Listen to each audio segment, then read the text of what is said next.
Hello everyone and welcome! After a lot of hints and teasing, we finally got our hands on Evelynn's lore. So let's have a look at the demon who murdered Vane's parents.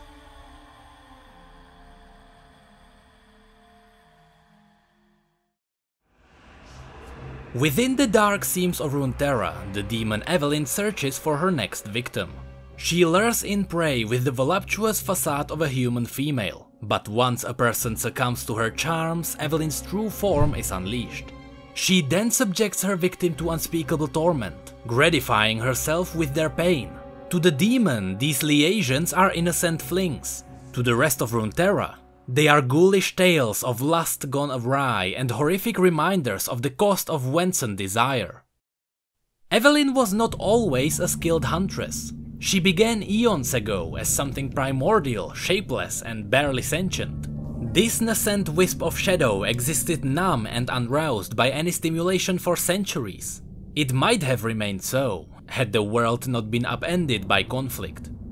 The Rune Wars, as they would come to be known, brought an era of mass suffering the world had never known. As people across Runeterra began to experience a vast array of pain, anguish and loss, the shadow stirred. The nothingness it had known for so long had been replaced by manic vibrations of an agonized world. The creature quivered with excitement.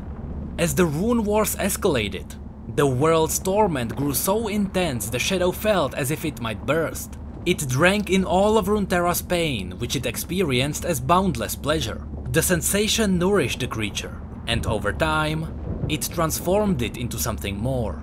It became a demon, a ravenous spiritual parasite that fed on the basis of human emotions. When the wars finally ended, the world's suffering waned, and the demon found itself growing desperate. The only pleasure it had ever known was born of other creatures' misery. Without their pain, it felt nothing, just as it had in the earliest days. If the world would not provide the suffering the demon needed to thrive, it would have to make its own. It needed to inflict pain on other beings so that it could experience the elation again. At first, catching prey was a challenge for the demon. It could move undetected in its shadow form, but to touch a human, the creature needed to manifest as something tangible. It made several attempts to fashion a physical body from its shadow flesh, but each result was more monstrous than the last, scaring off her prey. The demon realized it needed a shape that was pleasing to humans, one that would not only lure them right into its claws, but would offer them ecstasy born of their own desires, so that their pain would be that much sweeter. From the shadows, it began to study those it sought to prey upon. It tailored its flesh to their liking, learned to say what they wanted to hear, and to walk in a manner they found alluring.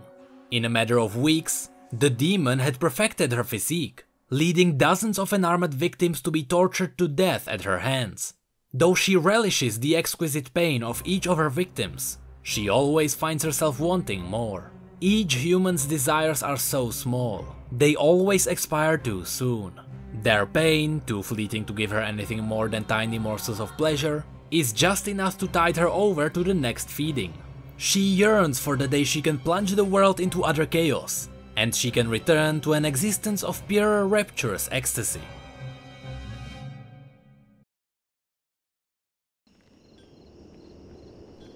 Evelynn slinked through the teeming streets, the shadows of her body blending seamlessly with the night.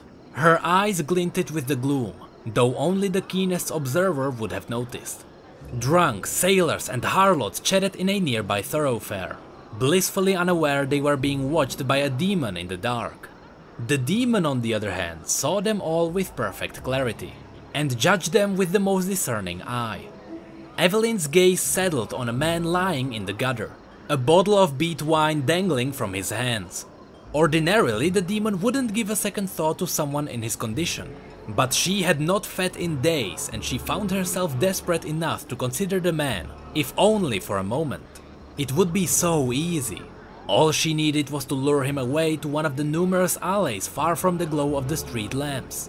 The thought perished as she watched a cockroach scurry across the drunk's face.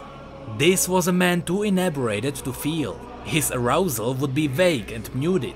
With none of the urgent attraction she loved to see in her victims before she brought them low. She might even flay an entire arm before he mustered a scream. And that was the problem. Over the course of countless feedings, Evelynn had learned everything about her palate. She preferred, no, needed her victims to feel every prick, every bite, every bit of flesh she peeled away with her claws. The man in this condition would be dull and unfulfilling, scarcely worth her time. She dismissed the drunk and continued down the muddy promenade, past the window of a drank candlelit tavern. A fat, belching woman threw open its doors and stumbled out into the night, grasping a half-eaten turkey leg. For a moment Evelynn considered the woman, how she might woo her into an embrace, and then into unspeakable hell that would follow. The demon watched as the woman wolfed down the rest of the meat, never tasting it. There was something deep inside her, a melancholy that would taint the experience. Evelynn preferred to inflict the pain herself. The demon moved on, gliding through the shadows of the town, over 2 more drunks, past a beggar asking for alms, between a couple in the midst of an argument. Evelynn found them all completely unappealing. Hurting them would be like plucking a flower that had already wilted. She preferred her daisies tall and healthy, for those were the most satisfying to cut down. A dreadful thought overtook her. Perhaps she had made a mistake choosing this wretched backwater as her hunting ground. Perhaps at any moment the thrill from her last victim might wear off, leaving only the nothingness, that utterly empty space inside her where feelings should be. And then she saw him. The gentleman was positively beaming as he exited one of the high-end pubs. He was dapper without being flashy, and he hummed a jaunty tune to himself as he set off down the street with a banquet of flowers tucked gingerly in the fold of his arm. The 2 lashes on Evelynn's back writhed with excitement. Even from a distance she sensed this man was completely content in his own skin. She dashed after the gentleman, taking great care not to lose track of her prey, or to alert him to her presence. He walked for nearly half an hour before finally turning up a long walkway toward a modestly sized cut stone manor. At the end of the path, the man stepped through the heavy oak door to his home. Evelynn held her unblinking gaze on the windows of the man's house as they lit one by one with warm candlelight. A slender, austere woman in a high-necked evening gown entered and greeted the man with a welcoming embrace. She feigned a slight surprise at the flowers he had brought, before placing them in a clean vase right next to an old banquet. The demon's interest grew. A moment later, 2 children, scarcely out of diapers, ran into the room and threw their arms around the man's legs, their wide grins sparkling with tiny teeth. Though the scene played like the epitome of domestic bliss, Evelynn knew what she would find if she probed just a little deeper. She waited patiently, watching the candles go out one by one until only the parlor remained lit. The man was alone, settling into a reading chair to draw on his pipe. Evelynn crept out of the shadows, her dark wispy limbs giving way to warm flesh. Her demonic lashes disappeared behind her back, revealing a shapely female form with curves too generous for any eye to ignore. Her hips waggled softly as she sauntered across the lawn to the window. She was nearly arm's length from the glass when she saw the man bolt upright from his chair at the sight of her, his pipe nearly falling from his mouth. Evelynn beckoned with a single finger, motioning for the man to join her outside. The man crept to the front door and opened it tentatively, curious to investigate the strange beauty lurking outside his window. He approached her on the lawn with great apprehension and greater anticipation. "Who are you?" he asked timidly. "I'm whatever you want me to be," assured the demon. As Evelynn locked eyes with the man, she plumbed the depth of his soul and found exactly what she was looking for. That tiny lesion of discontent that festered within even the happiest person. There it is, she thought. All that he wants and cannot have. "My family," the man said, unable to finish his thought. The demon leaned close. "Shh, it's okay. She whispered in the man's ear.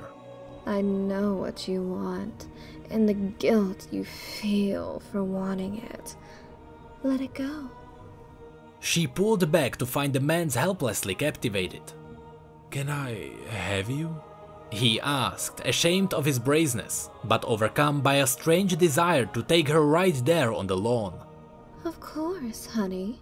That's why I'm here, said the demon. He touched her face with the tips of his fingers, caressing her cheek. She held his hand firmly to her skin and released a soft, sultry chuckle. This sweet, tender, happy man would be hers tonight. He had so much pain to give, and she would take it all. From behind them, the shuffling of slippered feet sounded from the open doorway of the house. Is everything okay, love? Asked the man's wife. Everything's going to be wonderful, my darling. The demon answered for the dumbstick man. The deal had become even sweeter and the prospects more enticing. There was only one daisy in full flower to pluck, and one bulb to bloom while it watched.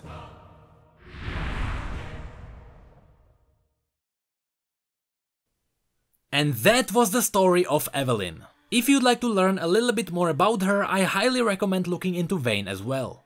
From that story we know that Evelynn has a dark cult of followers near Demacia, so that's where the story might continue.